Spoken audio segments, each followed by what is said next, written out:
Sófocles nos deja, creo que 7 obras nada más de las 120 que según los biógrafos, los historiadores dicen que ha escrito, ¿no? El Edipo como mito también nos viene, como literatura, también nos viene de Eurípides, a través de las Fenicias, y también nos viene de Esquilo, en las 7 tragedias. Les aconsejo leerlo porque, como toda tragedia griega, es bien interesante, y más para los que les gusten de teatro. Pero sobre todo les aconsejo leer el mito de Robert Graves, que plantea en los mitos griegos, porque es bien interesante. Ustedes saben que Edipo, como dice Freud, el núcleo central del psicoanálisis pasa por ahí, y como dice Lacan, si le sacamos el Edipo, el psicoanálisis es un delirio. Edipo tiene la desgracia, la tragedia, porque tenemos que empezar a entender que Edipo es un comienzo de un análisis, es decir, que el sujeto que golpea nuestras puertas entiende que algo trágico lo está atravesando, y esa tragedia después podríamos convertirla en algún drama.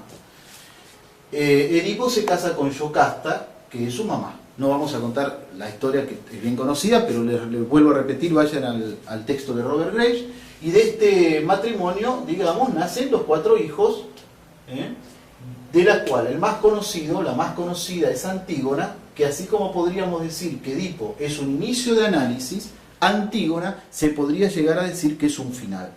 Ustedes saben que Edipo desafía a la Esfinge. La Esfinge es este cuerpo león, alas de águila y cabeza de mujer, con la famosa pregunta: ¿cuál es el animal que por la mañana anda en 4 patas, por la tarde anda en 2 y anda en 3 al anochecer? Y Edipo le contesta esta pregunta a la Esfinge, y cuando se la contesta, toma el reino de Tebas, porque esta era la cuestión. Es decir, que uno podría decir que Edipo es la ignorancia, para nosotros, para el psicoanálisis, es la ignorancia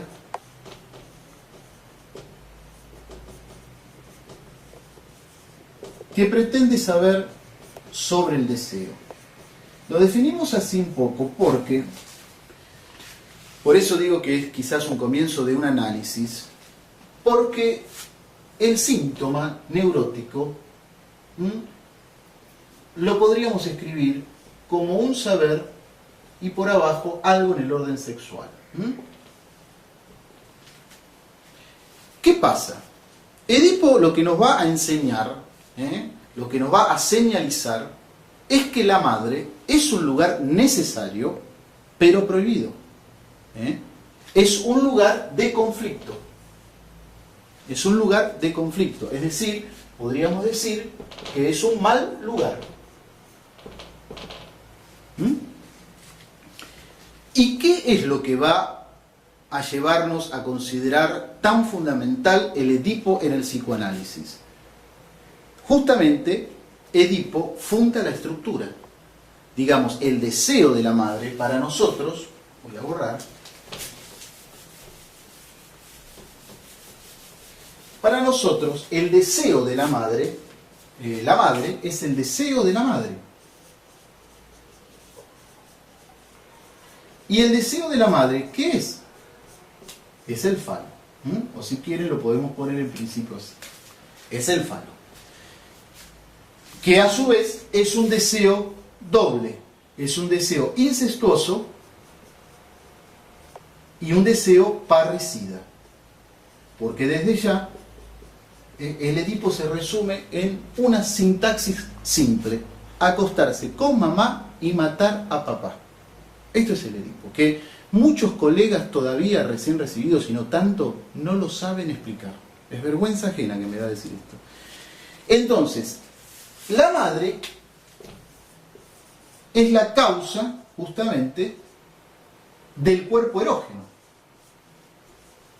¿No es cierto? Ya habíamos dicho en otras clases que es necesario la libidinización de los agujeros para transformarlo en zonas erógenas. Es necesario que la madre le hable para que el sujeto, el cacho de carne, se transforme en cuerpo, en sujeto. Y le hable no de una manera metálica, sino con música, porque si no va a salir lo que conocemos como un aparato o directamente otras cosas. ¿Para qué le sirve a Freud esto? ¿Para qué le sirve a Freud crear este mito? inventar, traer de la tragedia griega el mito de Edipo?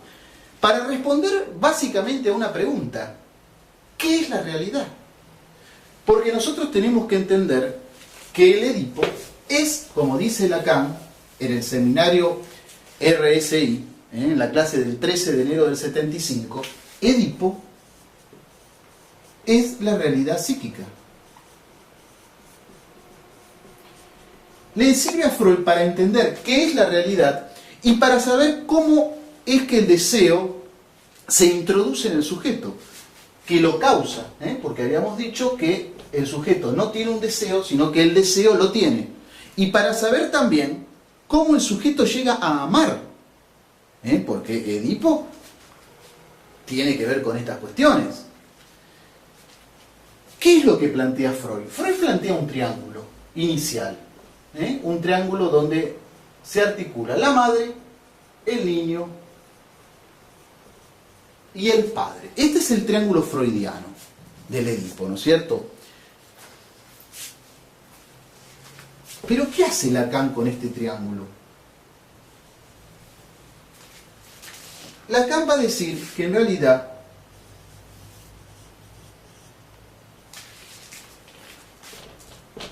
hay algo en común entre el niño y la madre. ¿Y qué tienen en común la madre y el niño? Un deseo, dice Lacan. Y lo nombra, lo bautiza falo, fi, el significante del deseo. Esto es lo que dice Lacan. Cambia un poco el triángulo. El padre va a aparecer como cuarto elemento. Es decir, que el niño va a querer ser el falo para satisfacer a la madre. Y aquí comienza el problema. Aquí comienza todo problema. Todo avatar fálico. Acá comienza el síntoma neurótico. Es decir, que ustedes tienen que escuchar que el deseo se está organizando alrededor de una falta. Fíjense qué importante es el Edipo. Organiza, es el organizador del deseo. Es decir, que el falo es lo que va a movilizar esa dinámica deseante. Y esto, Oscar Mazzotta, en uno de los artículos, comenta que así como Levi Strauss, en la prohibición del incesto, que es nuestro Edipo, por supuesto, va a haber intercambio de mujeres, como brillo, digamos, como dones, el Edipo quiere decir intercambios de falo, o mejor dicho, circulación del falo. La dinámica deseante circula a través del falo. Es decir, que esto es bien importante tenerlo en cuenta. El primer movimiento es de alienación a este significante. Este es el primer movimiento que va a, digamos, a llevar al deseo.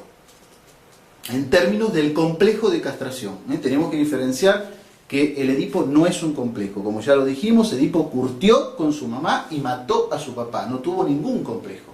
El complejo en psicoanálisis se llama decastración.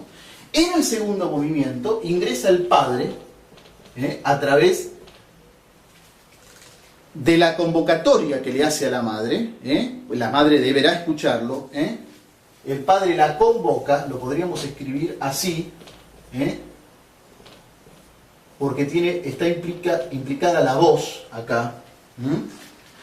Está bien que boca es con B larga, pero para que resuene la voz, el padre tiene que llamar a la madre lo tiene que escuchar. Es una voz real. Esto está en juego, están en juego los goces de cada uno de los parteneres sexuales, los goces sexuales. Esto no es una cosa intelectual. Te llamo, vení, a ver, dejá de lavar los platos y venite un poco. No, esto tiene que ver, esto el niño lo tiene que percibir. Es decir, el padre tiene que hacer de la madre nuevamente un objeto que lo cause, que cause su deseo.